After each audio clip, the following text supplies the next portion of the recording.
दोस्तों, क्या लड़की गरीब है तो उसकी खुशियाँ कोई मायने नहीं रखती? क्या बारिश की शाम में किसी लड़की की यूं बलि चढ़ाना सही है? क्या अपने लड़के को असाध्य बीमारी हो तो उसकी शादी कराना सही है? क्या यूं जानबूझकर किसी की खुशी का गला घोट देना, उसे किस्मत का नाम देना सही है? विवाह वेदी पर आलोक के साथ 7 फेरे लेती सुगंधा कितनी खुश थी। अपने भावी जीवन के अनेकों सपने देखे थे उसने, और अब उन सपनों को पूरा होने का वक्त आया था। सुगंधा की सहेलियां उसकी किस्मत पर रश कर रही थी। कितना अमीर परिवार मिला उसे, साथ ही राजकुमार जैसे सजीला दूल्हा, जबकि सुगंधा साधारण नयन कक्ष की मध्यवर्गीय परिवार की लड़की। अंतिम फेरा होते होते अचानक आलोक लड़खड़ा गया। किसी तरह फेरा पूरा हुआ और आलोक बैठकर हाँफने लगा। जनवासे में खलबली सी मच गई। आलोक को पसीना पसीना हुआ देख सुगंधा के परिवार वाले चिंतित हो गए। उधर आलोक के घर वाले घबरा गए और फटाफट आलोक को बारात के लिए बने कमरों में से एक कमरे में लेकर गए। सुगंधा, जो अभी थोड़ी देर पहले अपनी किस्मत पर इतरा रही थी, अब परेशान हो उठी। बेटा सौरभ, तुम डॉक्टर को फोन करो, सुगंधा के पिता अपने बेटे से बोले। तभी आलोक के सासा बोले, नहीं नहीं समधी जी, डॉक्टर की जरूरत नहीं, हमारे जमाई बहुत अच्छे डॉक्टर हैं, वो देख लेंगे सब, चिंता की कोई बात नहीं। बस आलोक को गर्मी की वजह से थोड़ा चक्कर आ गया, थोड़ा आराम करेगा तो ठीक हो जाएगा। आप लोग इतने में विदाई की तैयारियां कीजिए।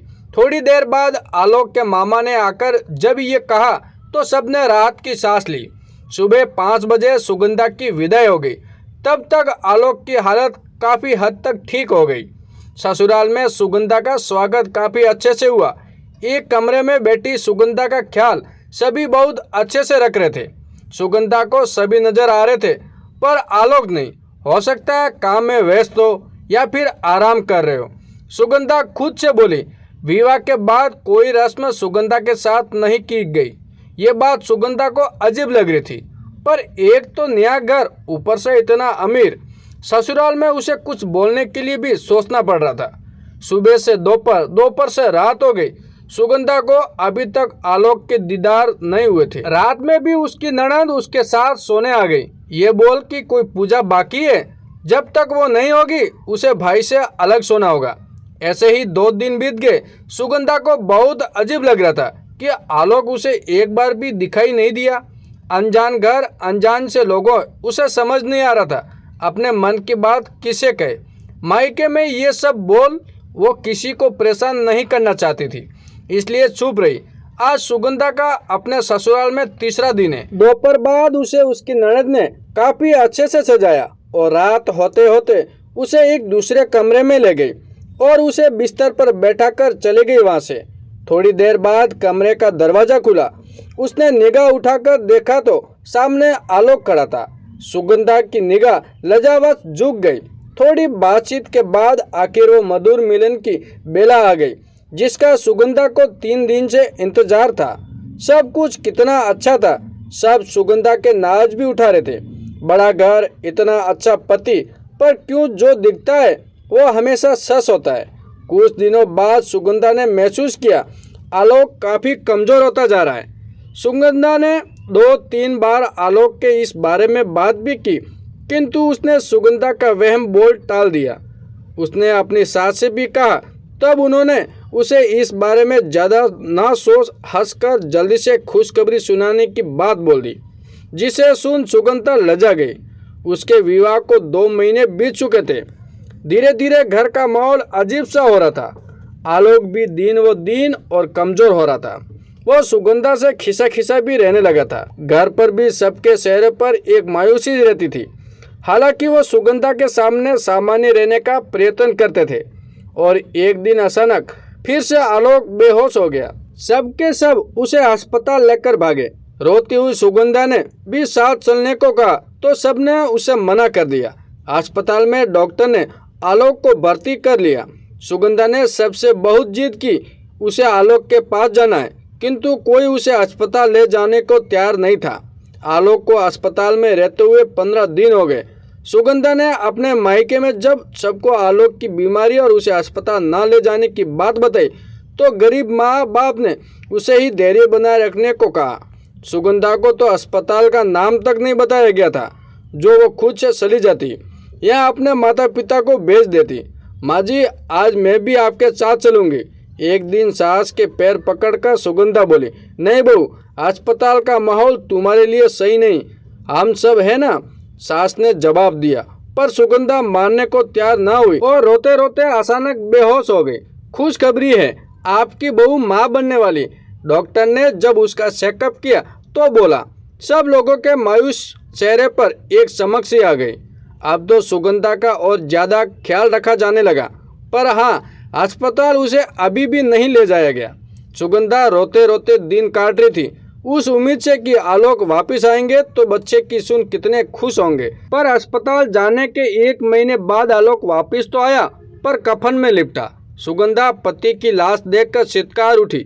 वह पति जिसकी सूरत देखने को वो तरस रही थी, वो पति जो अभी 3 महीने पहले उसे ब्याह कर लाया था, वो पति जो उसके पेट में पड़े बच्चे का बाप था, वो आज लाश के रूप में उसके सामने था। वो रोते रोते सबसे पूछ रही थी, मेरे आलोक को क्या हुआ है, मेरे आलोक को क्या हुआ है।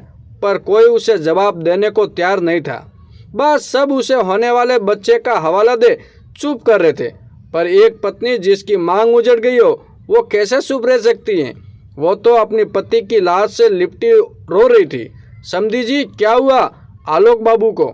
उसके माता पिता ने उसके घर आकर उसके ससुर से पूछा। कोई असाध्य बीमारी थी जिसका पता बहुत देर से लगा और जब तक सब खत्म हो गया।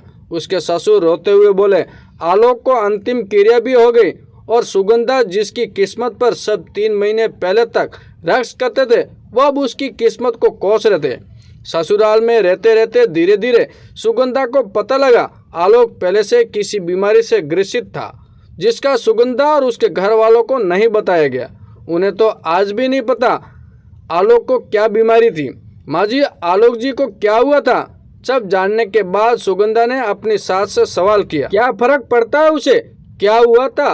अब वो हमारे बीच नहीं है तो इन बातों का मतलब क्या? आलोक की माँ नम आंखों से बोली, मतलब है माँ जी, जब आप लोगों को पता था आलोक जी को बीमार है तो आपने उनकी शादी ही क्यों करवाई? क्यों मेरी जिंदगी यूं बर्बाद कर दी? सुगंधा ने रोते हुए पूछा। पहले तो उसकी सास ये मानने को तैयार ही नहीं थी कि उन्हें ऐसा कुछ पता भी था, पर बाद में जो उन्होंने कहा उसे सुन सुगंधा के पैरों तले जमीन खिसक गई। असल में आलोक बीमार है ये सब जानते थे, पर परिवार का इकलौता वारिस होने के कारण सब यही चाहते थे कि आलोक का अंश इस दुनिया में आ जाए, जिससे उनके खानदान का नाम चलता रहे। इसलिए उन्होंने गरीब घर की सुगंधा को अपने घर की बहू बनाया, जिसे ये बात दब जाए और उनके परिवार को वारिस भी मिल जाए। डॉक्टर ने पहले ही बताया था आलोक के पास कम समय, पर इतना कम ये सच में कोई नहीं जानता था। माँ जी, एक वारिस के लिए आपने इतना बड़ा धोखा किया मेरे साथ, और मैं पागल अपनी किस्मत पर नाच कर रही थी। सब कुछ जानकर सुगंधा ठगी हुई सी बोली, तुम्हें यहाँ किसी चीज की कोई कमी नहीं होगी बहू, बस अपना मुंह बंद रखो। वैसे भी तुम आलोक की बीमारी के कारण ही झोपड़ी से मेल में आई हो, सुगंधा के ससुर बोले। बाद में सुगंधा ने अपने मायके में सब बात बताई, किंतु उसके माता पिता ने भी अपनी गरीबी और उसकी बाकी बहनों का हवाला दे जो हुआ उसे अपनी किस्मत मान चुप रहने को बोला। सुगंधा को समझ में नहीं आया वो क्या करे, क्योंकि जब जन्म देने वाले माता पिता ही उसे चुप्पी लगाने को बोल रहे तो वो किसी से क्या उम्मीद करे। दोस्तों, क्या लड़की गरीब है तो उसकी खुशियाँ कोई मायने नहीं रखती? क्या वारिस की शाह में किसी लड़की की यूं बलि चढ़ाना सही है? क्या अपने लड़के को असाध्य बीमारी हो तो उसकी शादी कराना सही है? क्या यूं जानबूझकर किसी की खुशियों का गला घोट देना, उसे किस्मत का नाम देना सही है? क्या लड़की के माता पिता के लिए लड़की इतनी बड़ा बोझ होती है कि अमीर परिवार के देख कोई जांच पड़ताल करने की सहमति नहीं उठाते? इसे आप क्या कहेंगे, किस्मत या धोखा? दोस्तों, ये कहानी आपको कैसी लगी हमें कमेंट करके जरूर बताएं, और चैनल पे नए हो तो चैनल को सब्सक्राइब जरूर कीजिए। धन्यवाद दोस्तों।